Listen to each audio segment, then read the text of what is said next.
What I think this foot enables you to do is to live life more fully. So, for example, I can walk my dogs, I can walk over the stepping stones of a river, I can jump from rock to rock in this foot, which is something I haven't been able to do. I can go fast downstairs under control. So you feel less tired, you're able to do more. The EliteVT foot from Blatchford is designed to help people achieve a higher level of activity. Body weight will compress springs at toe and heel, and also it will compress a high-grade steel spring inside the ankle. I lost my lower right arm and leg 13 years ago. After I'd left the army, I worked for a charity clearing landmines in Asia and Africa, and I was one day walking back up a cleared lane, a safety lane where all the landmines had been removed, but there was one that the guys couldn't actually find.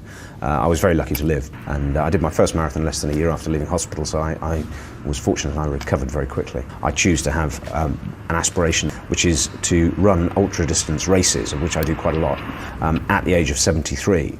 So I need to really look after myself. So I think it's also very important to understand the long-term effects of activity. The gait analysis allows us to study the movement of the human body as it interacts dynamically with the environment. The measurements that you can see here actually represent the forces generated under the foot. And these are created by the way the body moves. The body mass accelerates as somebody walks along the ground. The EliteVT is based on research and measurement on high levels of foot activity. The E-carbon spring heel can compress when loaded by heel contact with the ground and will release energy as weight is transferred to the toe. As that happens, the advanced carbon composite split toe spring will compress and at toe off will release its energy. The third element in the design is a spring in the ankle that will absorb downward bearing loads and will assist propulsion in upward movement. What I noticed firstly when I put the foot on was it was easier to walk than the other prosthetic that I was using. So walking was less effort, it was smoother. You actually get a heel-toe action. It reminds me of what I remember it used to be like to have a heel. As the heel hits the ground, the heel spring compresses. As weight transfers forward to mid-stance, the heel spring extends. The axial spring tracks the ground reaction forces and assists knee extension as the toe springs release energy for active toe-off.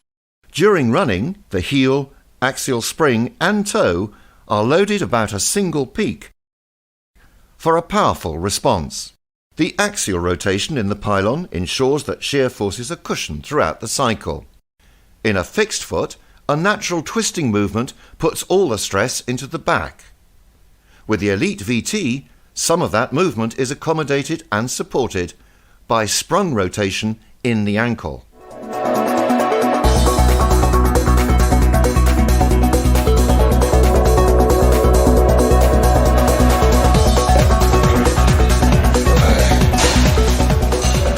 Okay, first you'll notice about the snake, the fact that allows the knee to move without the foot moving as well, which is really good. What's actually happening is as I'm twisting, the knee's moving to one side. The good thing I like about the EliteVT is that it allows me to use more muscles. Like I'm using this cross trainer, and previously my heel will be always coming up. But this allows to stabilise my heel, allows me to use more muscles which I've not used before. Hopefully I'll be keeping this leg, this EliteVT, and I won't be getting it back.